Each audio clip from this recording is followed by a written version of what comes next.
Less than 2 weeks away, thousands of representatives and top officials will gather in Beijing for the biggest annual political meeting in China, Lianghui.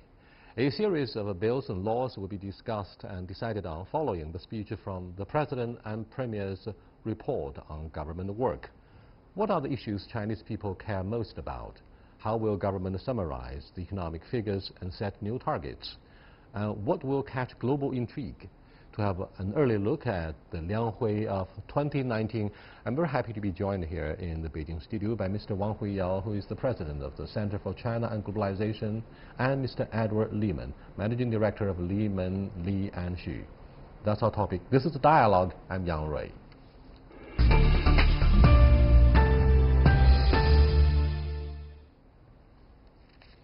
Hey, gentlemen, we have many issues, tons of them to be discussed during the Lianghui. But first of all, what's the message you want to convey to the rest of the world about this most important political season that's going to take place in a few days in China? Well, yeah, thanks, Yang Rui. You know, I think we're going to all look forward. 2 weeks away is the Lianghui, and 2 weeks away is going to be Voices and Votes. I mean, you're going to be covering it, and I think every year people look forward to Voices and Votes and in-depth analysis that's had. I think that there's a lot to be had this year, especially from my perspective as a lawyer. There's a lot of laws, policies, and regulations that are going to get introduced and overhauled. Administrative law, and which allows people to sue against the government regarding land things, land ownership, and a wide range of things that will be discussed during this time. And so I think it's an exciting time. What do you think of the issues of great urgency on the agenda of both the government and lawmakers? Yeah. No, I think this is a great time to talk about. Actually, the Lianghui is less than a week away. You know, it's it's getting close. But what I think is really important of this Lianghui is that 2018 is a year that actually has a remarkable, progress and setbacks, and also possibly there's a lot of thinking about, particularly of this trade tension between China and the U.S. as well. So I think the new 2019 we're getting to that, and now we are seeing the end of end of the tunnel of Sino-U.S. trade tension. You know, President Xi and President Trump probably going to get something there. So people are looking for confidence, looking for trust, and looking for the sound government policy speeches that deliver probably the working report by Premier Li. To talk about the target, the new target is set. So how to maintain the growth, particularly this government set at the 6.5, that year after year of such magnitude of China economic size. It's so important. But what's more, I think, as both of you said, there will be new laws and new legislation into the making.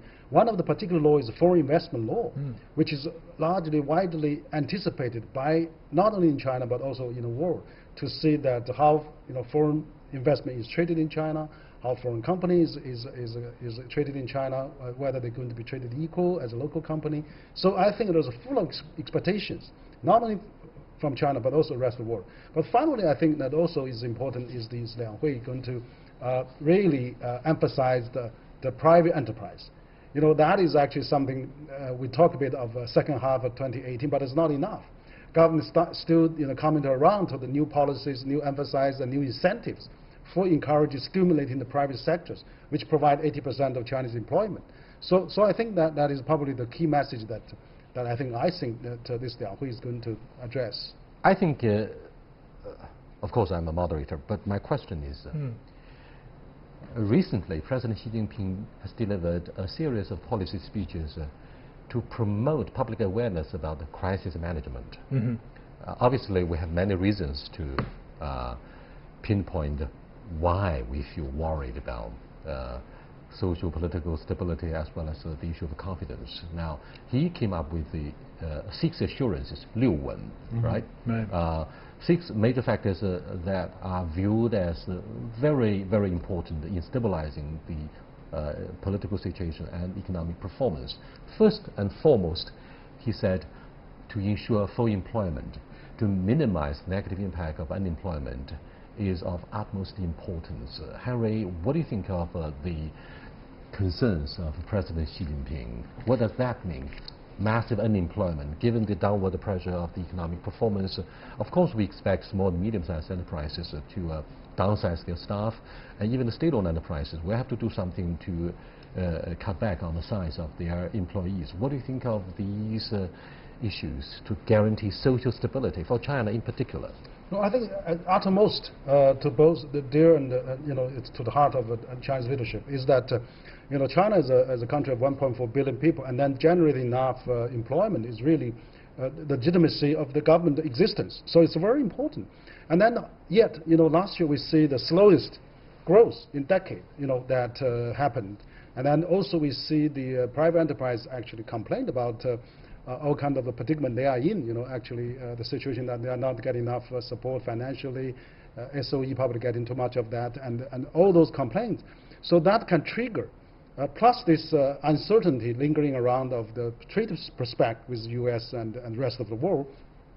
Chinese private enterprises will slow down their investment, will roll back their employment plan, will cut their budget.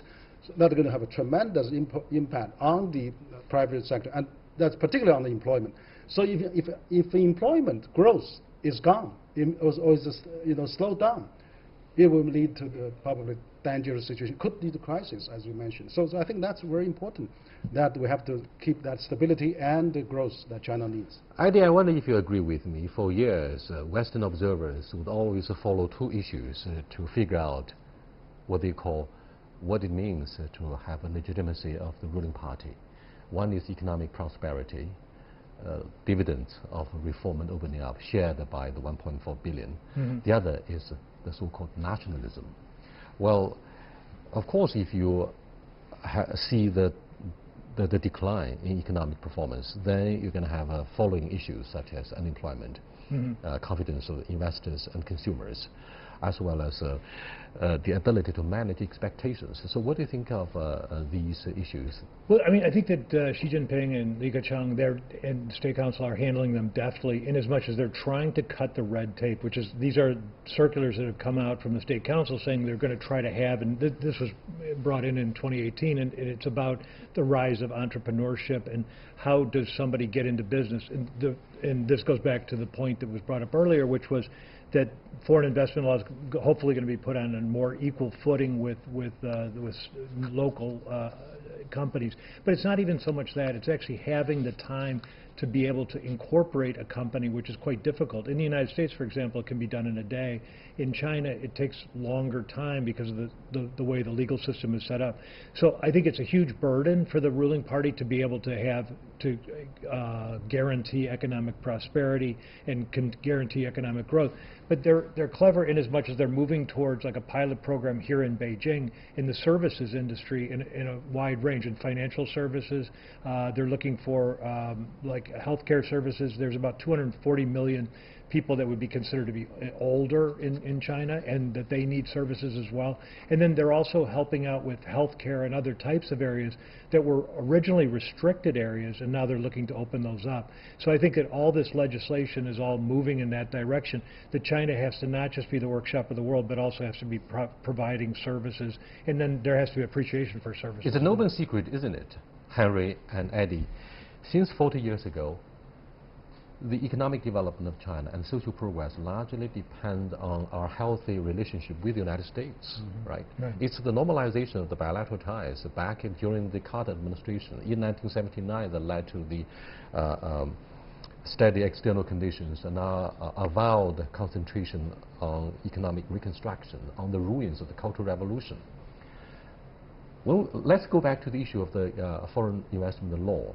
Isn't it that also a major issue in the BIT that we've been negotiating with the United States rounds and rounds since the Obama administration? Do you think we're going to expect a major breakthrough in the last round of the 7th US-China trade talk? Yeah, I seem to think so. I mean, but only because at least Mr. Trump is capping it off by saying he's going to have a meeting with Xi Jinping to celebrate this hopefully at the end of March. I mean, that signals a good sign from the top. I think these folks are working constantly on a daily basis to try to make something happen, and I think that there's been huge strides from what I can tell. I don't think all of this is just necessarily driven by the U.S.-China trade relationship, although I think it's been accelerated by that. But I think that the European Union and other countries also, in Japan and wherever, are also weighing in on these types of issues. Perhaps from day one of the U.S. Entry into China towards the end of the 19th century, one major concern of the United States was and remains equal access to the Chinese market, equal share of the Chinese market. And therefore, what do you think of the service industry? That's a main area between the United States and China. For example, financial and insurance, policy insurance. So what do you think of the allegation that there will be no cap on foreign investment in the insurance company, insurance businesses, as well as financial services? No, I think you're right. You know that the 40 years, the last 4 decades, which China has gone through, has coincided with the established diplomatic ties with the U.S. also about 40 years. So China's opened up largely. It was open to the U.S. as well. So I think in the last 4 decades, you have already several phases of initial opening up JVs, cooperative ventures, and wholly owned subs, and then comes to 2001 of China joined WTO, and then the foreign manufacturer comes in, the auto industry, telecom and mobile phones and everything. So that has a growth rate. I think now probably we're getting to a new phase of that. But WTO look after the goods movement and all those transactions, but then service sector, which I think we need a new framework probably. So that's why WTO needs to be reformed. The service sector China to get engaged more, and that's where we see the TPP is already in place. But I think for China, actually, China's service industry is also growing. Now, by the end of the 13th five-year plan, China's service sector will account 60% of GDP growth. China has, Huawei, ZTE, and Xiaomi, and Lenovo, and Alibaba, all those are service companies. So they need to go out. They need an international new laws to protect them. So I think, TPP would be one of the examples. But I think same is true for the foreign company now. They come in. Like China's insurance, China's credit card. I mean, China already have a cashless society. Why are they afraid of credit cards? So we should let foreign companies come in to have equal footing, and maybe tourism, infrastructure. Well, so I think now ushering a new era for the openness on the service sector for the foreign companies. I wonder if you guys agree there is a quiet consensus built and shared by the growing army of the middle class in China. That is the U.S. punishment of ZTE serves as a wake-up call for the Chinese to realize the legal risks. If you fail to comply with the norms and laws in a rule-based world, you're going to be punished. Well, of course, you have a lot to complain, the Chinese side, about the unfair play by the domestic law of the United States. Having said this, I may raise a counter-argument against what Harry says about what he calls to see the end of the tunnel. What's going to happen following a proposed summit meeting in Mar-a-Lago between President Xi Jinping and his American counterpart might be the end of the beginning.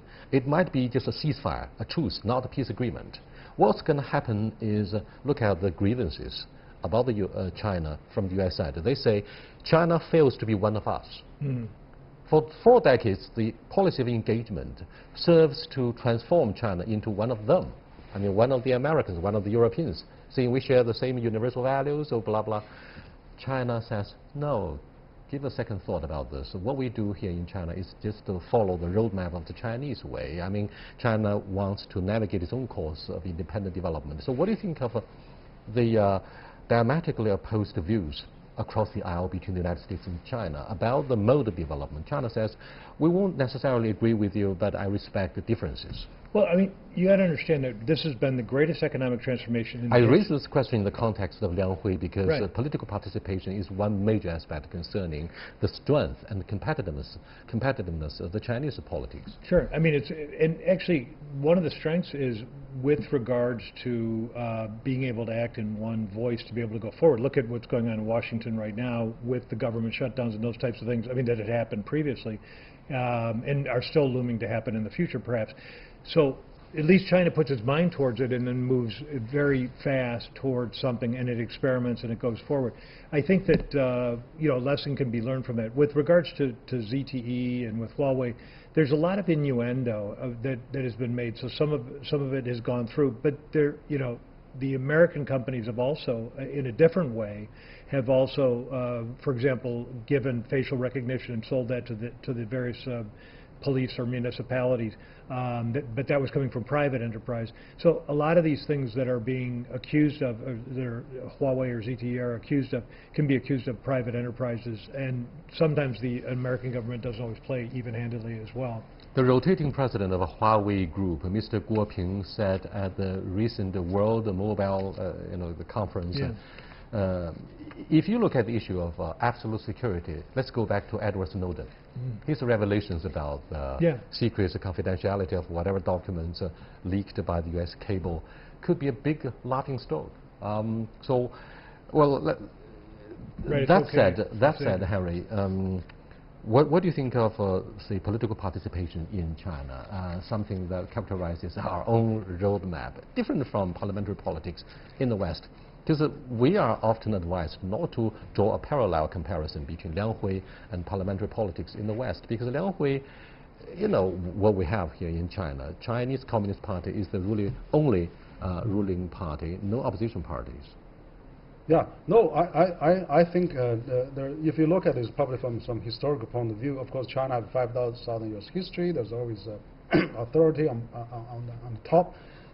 Chinese respect authority and seniors and family values. So there's Oriental culture there. If you look at Japan, I mean, there's one party ruling for almost entire year. LDP, and the longest serving also in party. Singapore, Singapore is like that as well. So I think there's no strange reasons to find why China is like that. But I think one of the things that we need to stress, particularly after the financial crisis 2008, is that Chinese government has been constantly 5 years after the 5 years plan to to guarantee policy consistency. Yeah, we have the 13th 5 years plan now, so that consistent of doing that.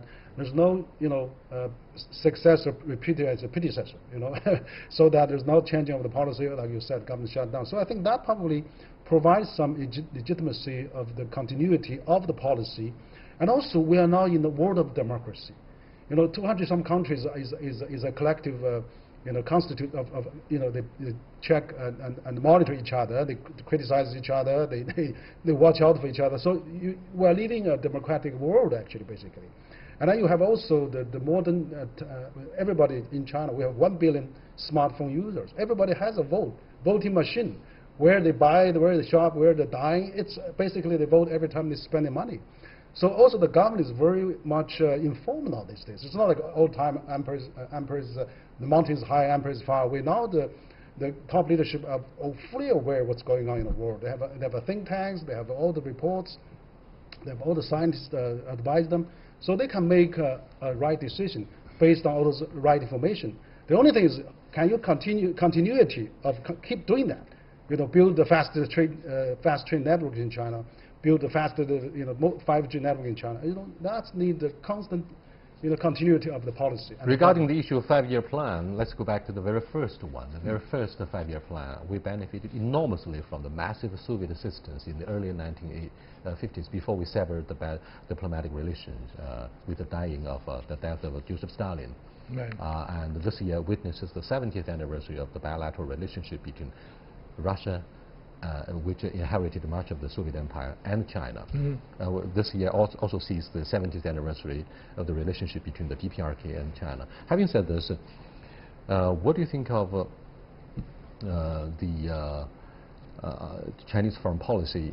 This year we're going to see a series of diplomatic events China hosts. I think China's definitely taken summit. Belt and Road Summit. But I also see that China is taking, and U.S. is kind of receding from its sort of world expectations, and China is now filling that vacuum. And I think that again, the populism in the United States is saying, let's take a look at our country first. And I see that China is is taking, in Africa and other parts of the world, and certainly with these relationships that have gone on for quite some time now, is taking a very key and center stage with that. And I don't think that there's been a lot of competition. We've got to be very careful when we say the word of center stage. The United States is so wary about China's ambition, quote unquote, of reshaping the world order or giving a new definition about the world order, particularly with the idea of a BRI, Belt and Road Initiative. What do you think of, say, the intent of China in establishing the Belt and Road Initiative? Will that threaten to rebuild the world order, which is, of course, apparently flawed with the emergence of the big markets such as Brazil, Russia, China, South Africa, so on and so forth? The United States says, in the case of AIIB, well, you have the ambition of challenging my world leadership. But China says, we don't want to challenge your leadership, but we want to fine-tune the world order. Yeah, no, absolutely. I think you're right. AIIB serves as a brilliant example of China add on to the global governance system, and now it's 93 member countries, and now the largest recipient is India, for AIIB loans, which is great, I think. But as you said, if China is approaching the center stage, if China becomes the second largest economy in the world, I think that the dialogue, the narrative, not China also is the largest economy in the world, you got to really match that. So I think there's some new thinking to be done in order how to really reflect that. But I think BRI, it's already 5 years proposed. It has made a lot of progress, but it can be improved. I think the motto, the principle of Belt and Road is jointly, consulted, jointly constructed, and jointly benefit. So this really has to be reflected. It's a multilateral system. You should, like AIIB, you got all the participants of all the countries. So, for example, where is the BRI telephone number? Where is the secretary office? Where is like we have summit in China, can we have a summit in foreign country like Geneva or Paris? So we can do more to improve that. We can have a BRI international community. BRI, the arbitration system can be also set up in Singapore or London, whatever. So I think we need to put a lot of multilateral elements into that. So it truly reflects what the President Xi said: jointly consult, jointly construct, and jointly benefit. Rather than now, it's more bilateral. It was told that 90% or 80% of the contract was secured by Chinese But don't companies. you think the idea of BRI serves to push back the alleged unilateralism and the protectionism by the Trump administration, which serves to decouple the Chinese economy, decouple the Chinese market? BRI, contrarily, serves to build an inclusive world. Interconnectivity, for example, is the hallmark of what is called the BRI. Having said this, members of the CPPCC, the top advisory body, by the way, the opening ceremony of CPPCC will take place on March the 3rd. Members of CPPCC submitted over 60 bills, and most of them are about environmental protection or ecosystem. In fact, President Xi Jinping says 3 major issues concern him most. One is environmental protection, poverty alleviation, and prevention of financial risks. So what do you think of the importance of guaranteeing an environmentally friendly place for our children and children's children? From now on, President Xi Jinping vows to get it done. No, absolutely. I think China has realized that.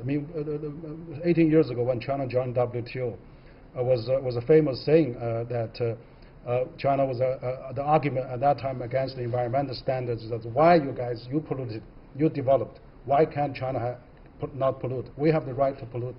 But 18 years later, we suffer smoke, we suffer all those heavy pollutions. Now we are more determined to get environmental protection than probably any other country. That's why China joined the Paris Climate Change Agreement, and China is now, the Beijing air is getting better this few years, actually. You can see the tightened standards on that. So I think, you don't have to go through everything by the hard lesson yourself, but let's learn from all the advanced other countries' experience. And then, environmental protection is uttermost to President Xi, have a clear mountains, clear waters, and a clear environment. So I think that we need to do that. Well, I'm afraid the air pollution is seriously reduced in China but at the cost of many small and medium-sized enterprises, which are said to be very polluting, the sources of pollution. Yeah. Well, that's bittersweet. I mean, it's a shock therapy, but China is known for being able to rule by decree. Right. In a democracy, I'm afraid that will be a very difficult mission. It is. I mean, but I think that, you know, we all live in Beijing. President Xi lives in Beijing, and we all want, and this is one of the top 10 most polluted cities in the world. And so I do understand that he's also got something to deal with the health crisis. Part of the laws that are being passed, by the way, is this monitoring of pollution to say what the exact numbers are, because there were some of the monitoring was differing between units as to what the pollution was actually here. So I think he's trying to make it even-handed and mindful for everyone that's living here. And again, this is one of the largest cities in the world, and that has and in fact, the NPC, the Standing Committee of the National People's Congress, passed a law on environmental protection. And it says clearly to government officials, if you fail to improve the environment, if you fail to guarantee the ecosystem, your office performance will be seriously underestimated, will be seriously downgraded, and you'll be down and out. I mean, this kind of administrative measure would be very draconian, very tough. So nobody would underestimate the determination and political will of this generation of the Chinese leadership. So looking forward, what do you think of the growth target in 2019? Because fundamentally, whether the Communist Party of China will be able to rule for another generation beyond this generation, largely depends on economic prosperity. Absolutely. I think that the legitimacy of the CPC in China is precisely you can perform the deliveries and the economic growth to the masses of the Chinese people. I think now I'm still optimistic. I think even 6%, and now we're talking at 60.5, but even 6% is still, with this kind of magnitude of the Chinese economic size, is still the largest growth in the world.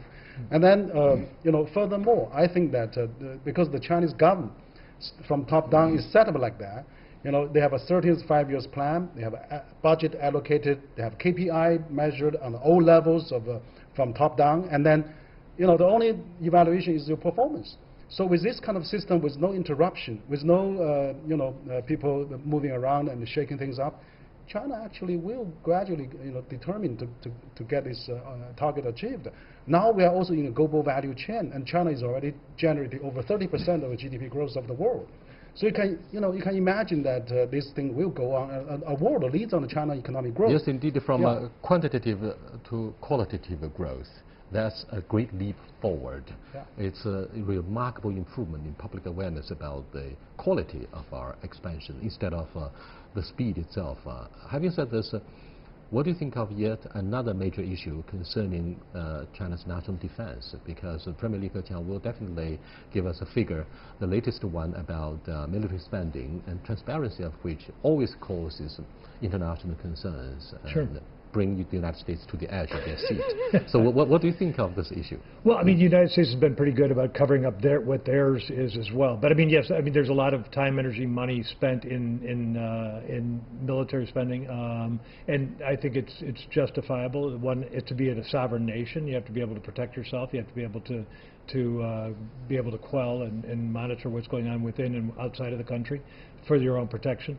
So but the issue is the military balance across the Taiwan Strait tips in favor of the mainland, obviously.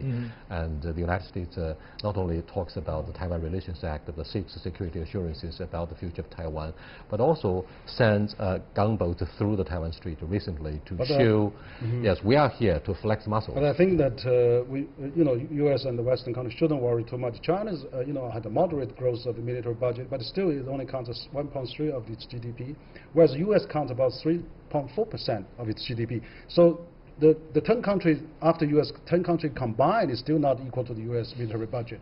So that shouldn't be worried, I think. So also in the history of China never invaded any country. So I think, it's probably for the, as you said, for the sovereignty and defense purpose. Except for our invasion of Vietnam in 1979. Probably, that's right, exactly. But it's only, pulling back in 2 weeks' time. But I think, you're right, long expedition, they never had that. So I think that still, it's, trying to put more budget. I think China is wise not to take too much percentage on the military spending, put more on the civil usage. Excuse me, we shouldn't have laughed about the border clash between Vietnam and China. After all, war has no winners. No. And we have to talk more about the importance of peace and peacemaking. With that, we come to the end of this warm-up discussion on what's going to happen in Lianghui, the most important political season in China every year, without exceptions. I'll see you in Voices Votes. Until then, goodbye.